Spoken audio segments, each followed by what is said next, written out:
보시기 바랍니다. 스바냐 3장 14절부터 마지막 20절까지 우리 한 절씩 나누어서 읽겠습니다. 그리고 마지막 20절은 다 같이 합독하겠습니다. 하나님의 말씀입니다. 시온에 따라 노래할지어다. 이스라엘아 기쁘게 부를지어다. 예루살렘 따라 전심으로 기뻐하며 즐거워할지어다. 여호와께서 내 형벌을 제거하시고 내 원수를 쫓아냈으며 이스라엘 왕 여호와가 내 가운데에 계시니 내가 다시는 화를 당할까 두려워하지 아니할 것이라. 그날에 사람이 예루살렘에 이르기를 두려워하지 말라. 시온아 내 손을 늘어뜨리지 말라. 너의 하나님 여호와가 너의 가운데에 계시니 그는 구원을 베푸실 전능하시니시라. 그가 너로 말미암아 기쁨을 이기지 못하시며 너를 잠잠히 사랑하시며 너로 말미암아 즐거이 부르며 기뻐하시리라 하리라. 내가 절기로 말미암아 근심하는 자들을 모으리니 그들은 네게 속한 자라. 그들에게 지워진 짐이 치욕이 되었느니라. 그때 내가 너희를 괴롭게 하는 자를 다 멸하고 너는 자를 구원하여 쫓겨난 자를 모으며 온 세상에서 수욕받는 자에게 칭찬과 명성을 얻게 하리라. 다 같이 읽습니다. 내가 그때 너희를 이끌고 그때 너희를 모을지라.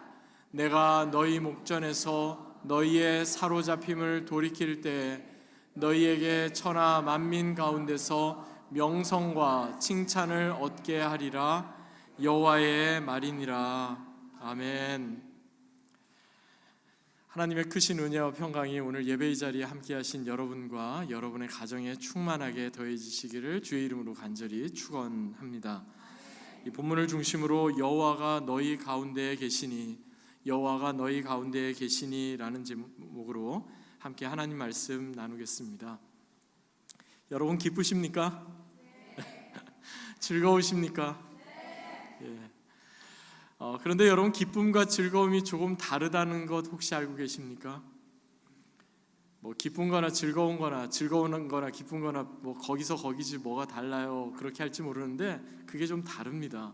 한글에서도 조금 차이가 있습니다. 한글학자 가운데 김수업 교수님 계신데요.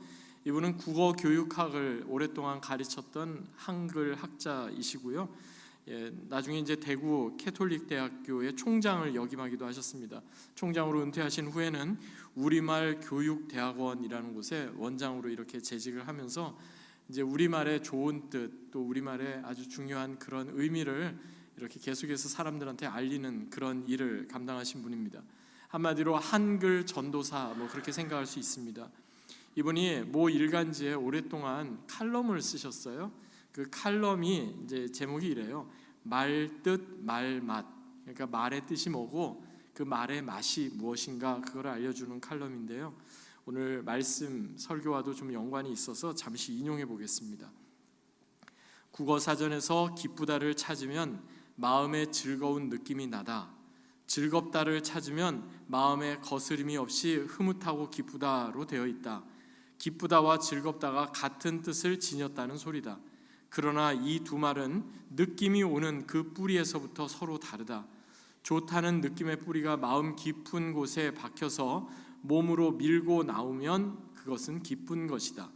반면에 좋다는 마음의 뿌리가 몸 밖에서부터 몸 안으로, 마음 안으로 밀고 들어오면 그것은 즐거운 것이다. 쉽게 말하면 기쁘다는 느낌은 마음에서부터 오고 즐겁다는 느낌은 몸에서부터 온다. 좀 차이가 있죠. 공감이 되시는지 모르겠습니다. 가령 이런 겁니다. 우리가 맛있는 음식을 먹어요. 그리고 아름다운 풍경을 봐요. 좋은 영화를 봐요. 그럼 여러분 어떻게 말씀하십니까? 즐겁다라고 하죠. 입이 즐겁다 뭐 이렇게 이야기하지 입이 기쁘다 이렇게 이야기하지 않잖아요.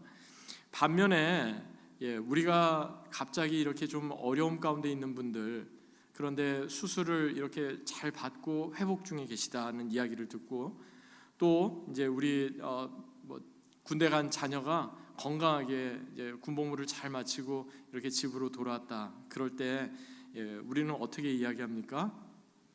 기쁘다 그러죠. 수술 잘 받으셨다고 그러는데 즐겁습니다 이렇게 말하는 분은 없지 않습니까? 왜 그렇습니까? 기쁨은 마음 깊은 곳에서부터 출발하는 거고요. 그리고 즐거움은 우리의 외적인 것에서부터 이 좋다는 느낌이 점점 우리의 몸, 우리의 마음 안으로 이렇게 들어오는 겁니다.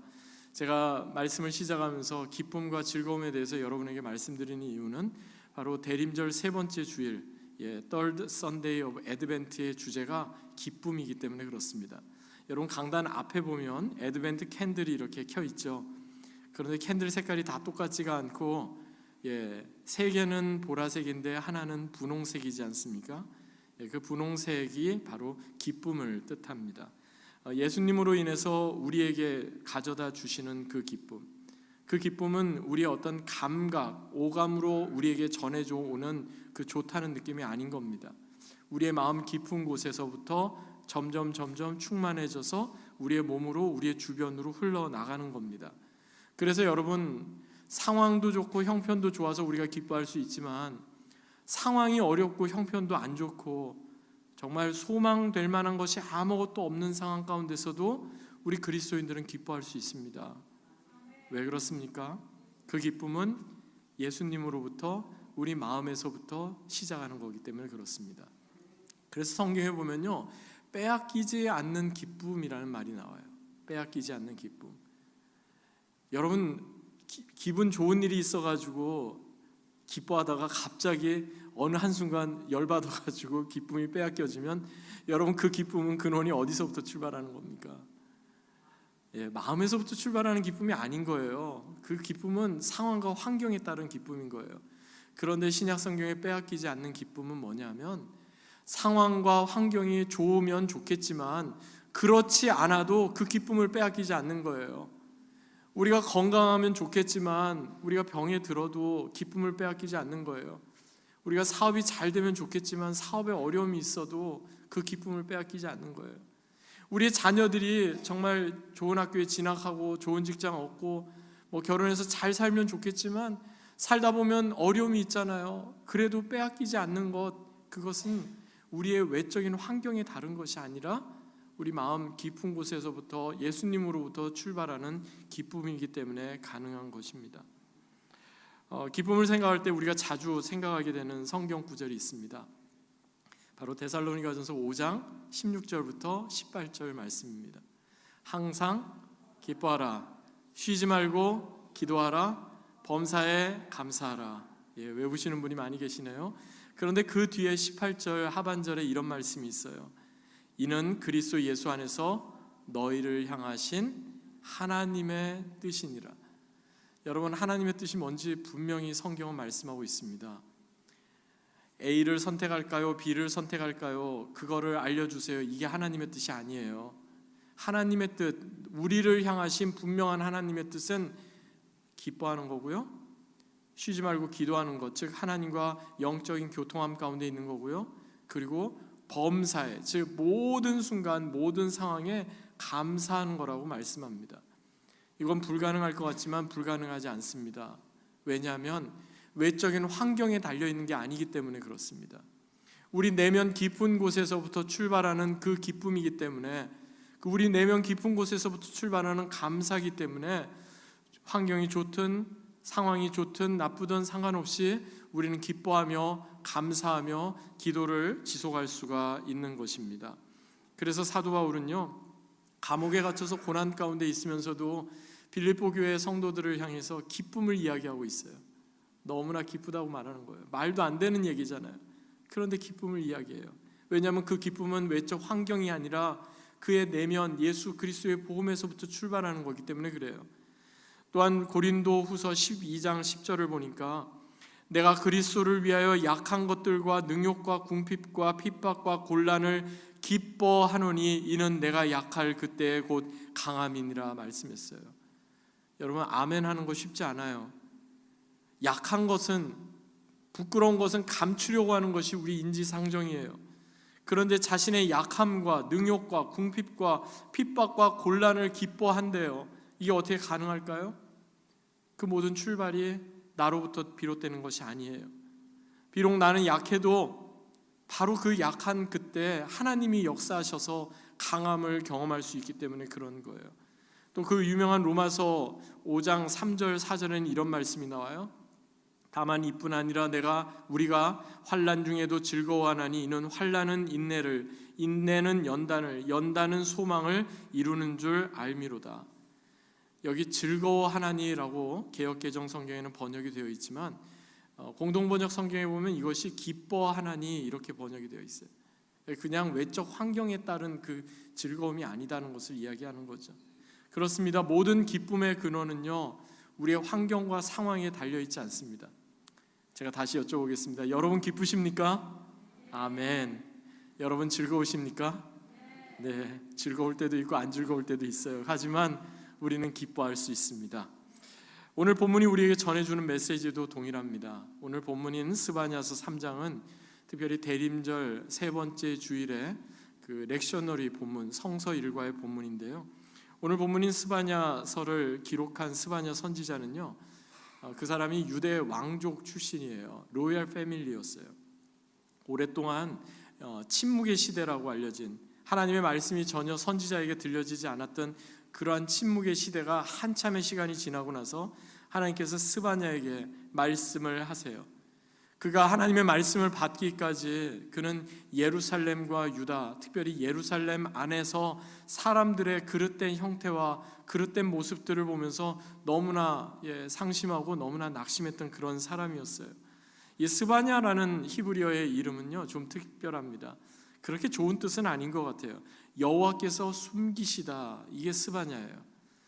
아버지가 아들의 이름을 지어주면서 여호와께서 숨기셨다라고 이렇게 이름을 지어준 게 왜 그런지 이유는 잘 모르겠는데, 그 스바냐 선지자의 그 이름 가운데 나와 있는 그 뜻처럼 스바냐서가 사실 하나님께서 숨겨두신 그 기쁨에 대해서 결론적으로 말씀하고 있어요. 그런데 오늘 보면 바로 전에 나오는 내용 가운데 보면요, 스바냐서가 계속해서 이렇게 나오면서 전해지는 내용은 바로 심판에 관한 내용이에요.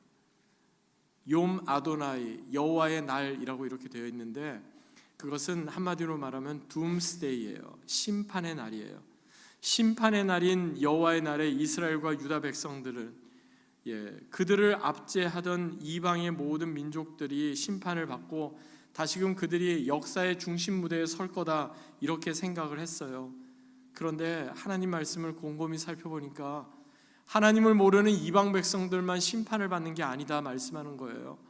하나님을 알고 하나님을 믿는다고 하는 이스라엘 백성들, 그러나 하나님의 말씀에 순종하지 않으면 그들도 동일하게 심판을 면할 수가 없다. 그것이 스바냐서가 우리에게 전해주는 말씀이에요. 계속 스바냐 선지자가 이 말씀을 선포하죠. 그러면서 이스라엘과 유다, 특별히 예루살렘의 거민들을 향해서 회개하고 하나님께로 돌아오라, 계속해서 말씀을 선포하고 있어요. 그러면서 하는 말이 이거예요. 그날이 오면, 즉 여호와의 날, 욤 아도나이, 그날이 되면 그토록 너희가 의지했던 모든 것들이 다 물거품으로 끝나게 된다. 그토록 너희가 의지하고 소중하게 여겼던 그 모든 것들이 하나도 쓸모가 없어져 버린다. 그토록 너희를 지켜줄 것 같았던, 그래서 너희의 마음을 쏟고 중요하게 여겼던 모든 것들이 다 허무하게 끝나게 된다. 그렇게 말씀하고 있는 거예요. 히브리서 4장 13절 14절에 비슷한 말씀이 나오죠. 지으신 것이 하나라도 그 앞에 나타나지 않음이 없고 오직 만물이 우리를 상관하시는 자 앞에 눈앞에 벌거벗은 것 같이 드러나리라. 우리가 벌거벗고 다닐 수 없잖아요. 부끄럽잖아요. 그런데 그날이 오면, 그날이 되면 우리 한 사람 한 사람이 주님 앞에서 마치 벌거벗은 몸으로 서 있는 것처럼 우리의 모든 것들이 다 낱낱이 드러나게 된다는 겁니다. 하나님의 선택을 받은 선민이라는 자부심, 평생 애써 모은 부와 명예, 그리고 사회적 지위, 그 모든 것들이 그날이 되면, 욤 아도나이, 여호와의 날이 되면 아무런 소망이 없어지고 다 사라져버리게 된다는 겁니다. 결국 우리는요, 무엇을 가지고 하나님 앞에 서는 게 아닙니다. 하나님 앞에 우리가 설 때는 단독자로 서는 겁니다. 내세울 만한 것 아무것도 없고 자랑할 만한 것 아무것도 없고 세상 가운데 드러낼 만한 것 아무것도 없는 그 벌거벗은 모습 그대로 하나님 앞에 서게 된다는 겁니다. 그래서 여러분, 진정 믿음을 가진 사람, 참된 신앙의 사람은요, 그 날을 준비합니다. 주님 앞에 서는 그 날을, 하나님께서 내게 허락하신 이 땅에서의 시간 가운데 그 날을 준비합니다. 반면에 믿음이 없는 사람, 하나님을 믿는다고 하면서도, 교회에 오랫동안 다녔다고 하면서도 정말 제대로 하나님을 믿지 않는 사람은요, 그 날에 관심이 없어요. 주님 앞에 서는 그 날에 관심이 없어요. 그냥 이 땅에서 영원히 천년 만년 살 것처럼 그렇게 허망하게 살다가 생을 마감하게 되는 거예요. 지난 주간에 참으로 많은 일이 있었습니다. 장로님께서도 기도 가운데 말씀하셨던 것처럼 우리의 떠나온 조국 대한민국에서는 대통령에 대한 국회의 탄핵이 통과가 되어서 직무가 정지되는 일이 벌어졌습니다. 어떻게 보면 대한민국의 권력 순위 가장 높은, 날아가는 새도 떨어뜨린다, 그 정도까지는 아니더라도 국가의 가장 큰 권력을 가진 사람인데, 이제는 내란 혐의 피의자 신분으로 검찰 출두를 앞두고 있는 그런 것이 된 겁니다. 한자로 화무시비롱이라는 말이 있죠. 열흘 이상 피는 꽃이 없다라는 뜻입니다. 또한 권불10년이라는 말도 있습니다. 대단한 권력도 10년 이상 지속되지 않는다라는 뜻입니다. 이것이 어떤 특별한 일이 있기 때문에 우리가 생각하는 것이 아니라 누구에게나 우리는 다 주님 앞에 서는 그때가 있음을 기억해야 하는 겁니다.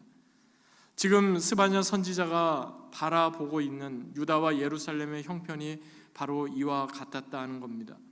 하나님의 시선으로 보니까 유다와 예루살렘의 그 모든 형태들, 그들의 정치적인 것, 종교적인 것, 그들의 모든 그런 모습들이 한마디로 말해서 안일함과 타락의 그 집합체였다 하는 겁니다. 그 어느 곳에서도 하나님의 공의와 사랑이 전혀 발견되지 않는 그런 슬프고 안타까운 형국이 그대로 드러나고 있었다는 겁니다. 그런데 희망이 전혀 없고 정말 절망밖에 없는 것 같은 이러한 상황, 그렇게 스바냐 선지자는 말씀을 마무리하지 않습니다.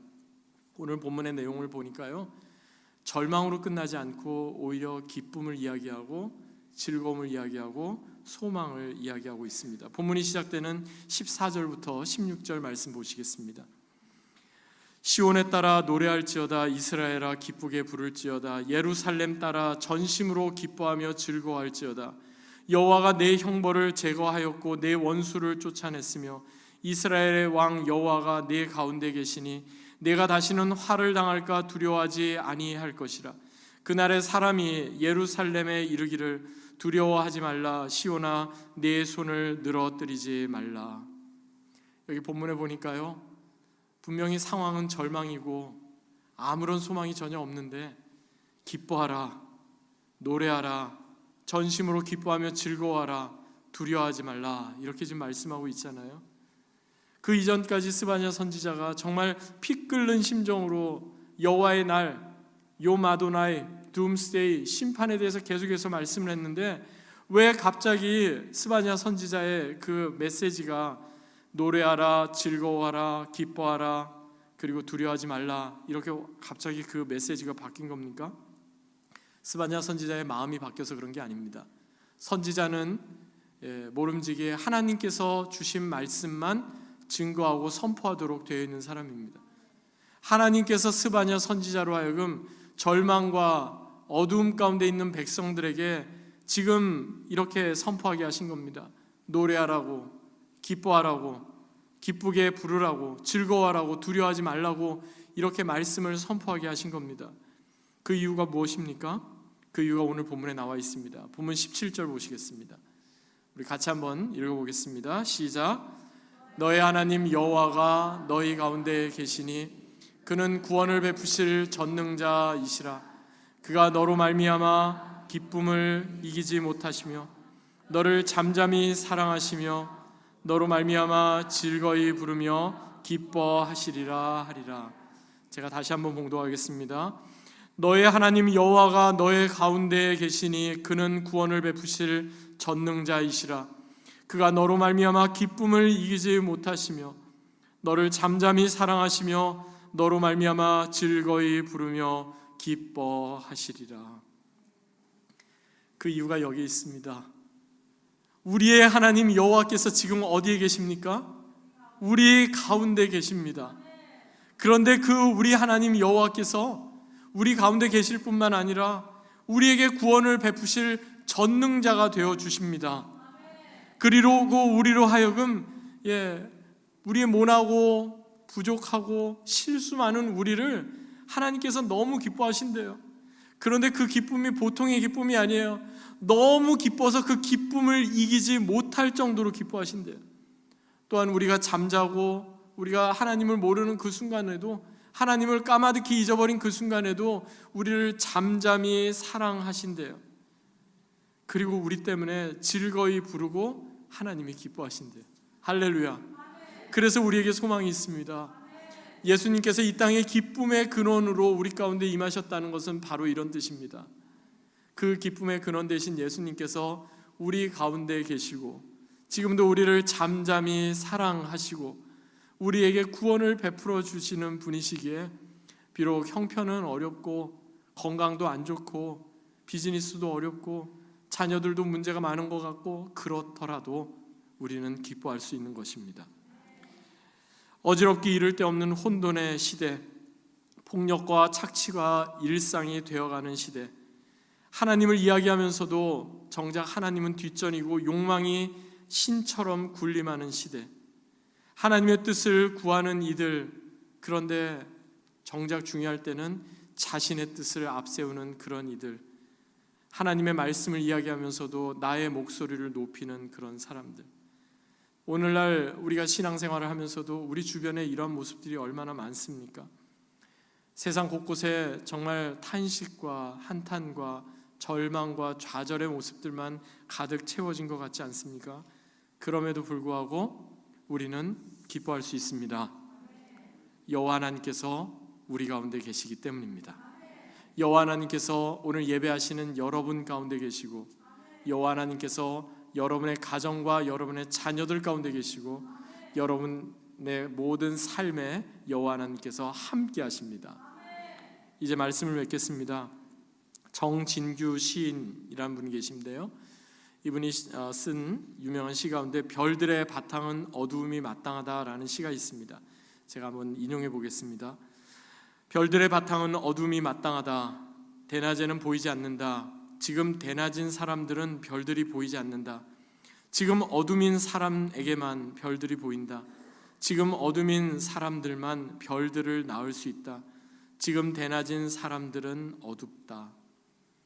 예수님께서도 나면서부터 소경된 자를 치유하셨던 그 상황 가운데 요한복음 9장 말씀을 보면 오히려 소경된 사람은 예수님을 바라보는데 제대로 보고 있는 사람은 예수님을 제대로 보지 못하는 그러한 모습들을 예수님은 탄식하지 않으셨습니까?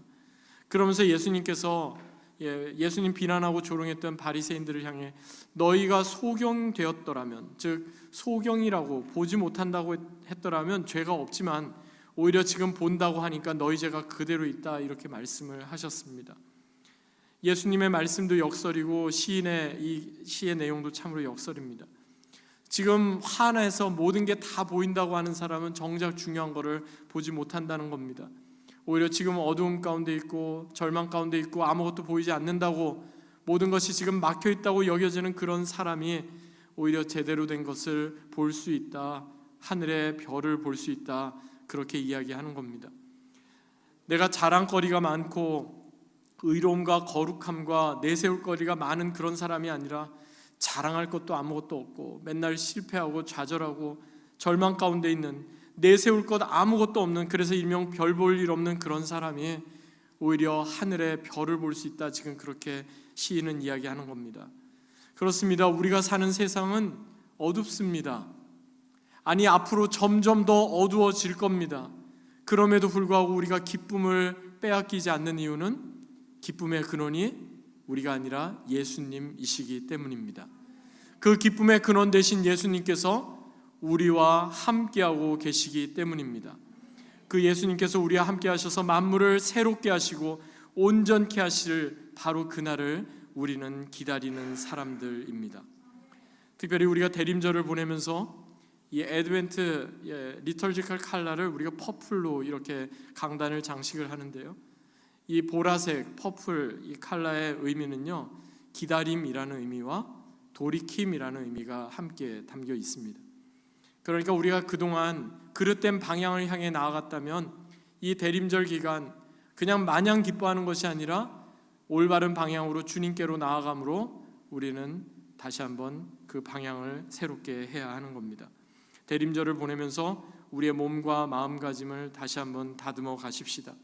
그리고 기쁨의 근원 되신 예수님으로 인해 매일매일의 삶이 빼앗기지 않는 기쁨으로 우리 가운데 하나님께서 주신 은혜가 풍성하게 더해지는 저와 여러분, 우리 내슈빌 한인장로교회가 되기를 주 예수 그리스도의 이름으로 간절히 축원합니다. 아멘.